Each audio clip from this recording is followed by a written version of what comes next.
안녕하세요. 내면 탐험의 모리스입니다. 오늘은 합리적 정서 행동 치료 REBT의 접근으로 이야기를 해보려고 합니다.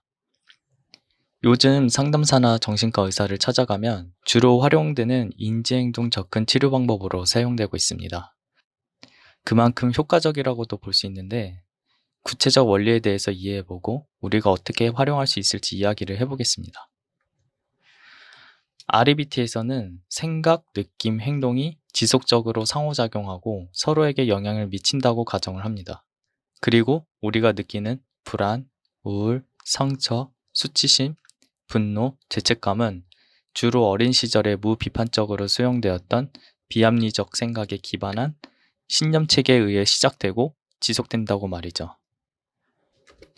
그럼 비합리적인 생각이란 무엇일까요? 심리학자 앨리스는 주로 세 가지 형태로 말할 수 있다고 합니다. 첫 번째, 나는 무조건 잘해야 하고 나에게 중요한 사람들에게 사랑과 인정을 받아야 한다.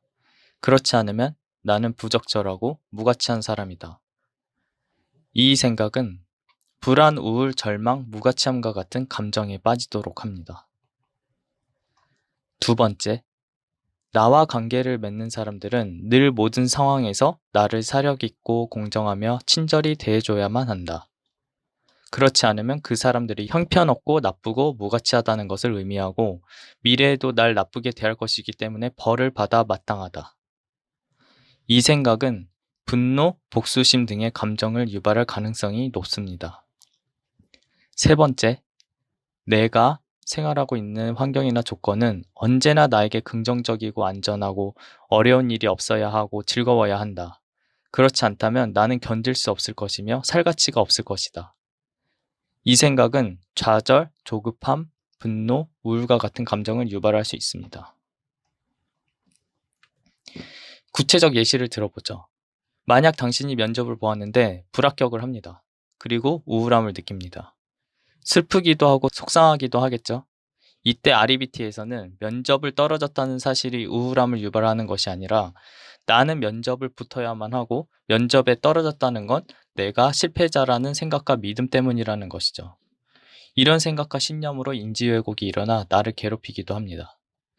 자신이 생각하는 것 외에 대안이 없다고 가정하는 이분법적 사고, 한 번 일어난 일이 앞으로도 계속 일어날 것이라고 결론을 짓는 과잉 일반화, 인물이나 사건의 부정적 측면에만 초점을 맞추고 긍정적인 측면을 무시하는 정신적 여과 등 외에도 여러 인지 왜곡이 있습니다. 그럼 앨리스가 말하는 합리적 사고는 무엇일까요? 바로 절대적인 당위성을 거부함으로써 어떤 생각을 절대적 진리로 받아들이지 않고 현실을 객관적으로 바라보는 것입니다. 그리고 비합리적인 사고를 합리적 사고로 대체하는 것이 필요하다고 말하죠. 비합리적 사고를 합리적 사고로 어떻게 대체할 수 있을까요? 합리적 정서행동 치료에서 제시하는 접근 방식 중 세 가지를 소개하도록 하겠습니다. 첫 번째, 감정에서 접근하는 방법입니다. 내 안에 있는 건강한 감정과 건강하지 않은 감정으로 구분합니다. 그리고 건강하지 않은 감정을 충분히 느끼고 표현합니다. 나의 감정을 마주하는 것이 두려울 수 있습니다. 그때 나의 감정은 무조건적인 수용이 필요합니다. 두렵구나.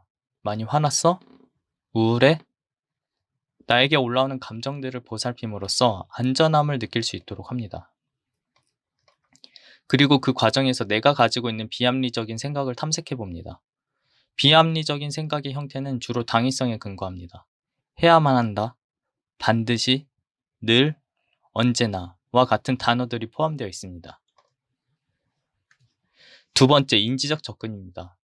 질문을 통해 내가 가지고 있는 비합리적인 생각이 나에게 얼마나 도움이 되는지 알아차리는 것입니다. 그리고 그 생각과 현실이 얼마나 일치하는지를 한 발자국 떨어져서 바라보는 것이죠. 예를 들어, 면접에서 떨어졌을 때 건강하지 않은 감정이 휩싸여 있는 것이 현실에 도움이 되지 않고 문제가 무엇이고 내가 가진 자원을 통해 무엇을 선택할 수 있는지 생각해 보는 것입니다. 세 번째, 행동적 접근입니다. 역할극을 해볼 수 있습니다. 혼자서 하기 어렵다는 단점이 있지만 이 방법은 감정적, 인지적, 행동적 요소가 모두 포함되어 있어 가장 효과적이기도 합니다. 예를 들어, 내가 면접원 역할을 다시 해봄으로써 그 당시의 두려움을 마주해 볼 수 있습니다. 그리고 그 두려운 감정의 근원을 찾아보고 나에게 도움이 될 수 있는 합리적 생각과 신념으로 대체할 수 있습니다. 또는 면접관의 역할로서 상대방이 나를 바라보는 관점을 이해해 볼 수도 있습니다. 지금까지 REBT에 접근해서 내 감정을 다스리는 방법이라는 주제로 이야기를 나누어 봤는데 어떠셨나요? REBT의 장점은 교육적 모델에 기초해서 학습을 통해 우리의 자기 패배적 사고의 습관을 개선할 수 있다고 합니다. 나를 괴롭히는 사고적 습관에서 벗어나기 위해 배우고 연습할 수 있는 공간이 필요하시다면 제가 운영하고 있는 내면 탐험 모임에서 제공하고 있으니 관심 있으신 분은 하단의 네이버 카페와 카카오톡 오픈 채팅방 링크 참고 부탁드려요. 감사합니다.